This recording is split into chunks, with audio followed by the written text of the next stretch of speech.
Hi, good afternoon. It's me, Thomas B.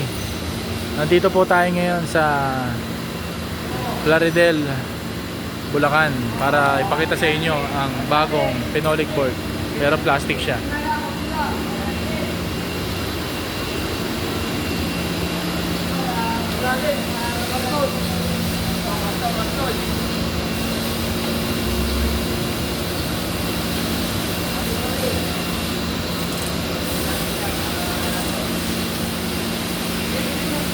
Yan, ang tawag dito, polypropylene.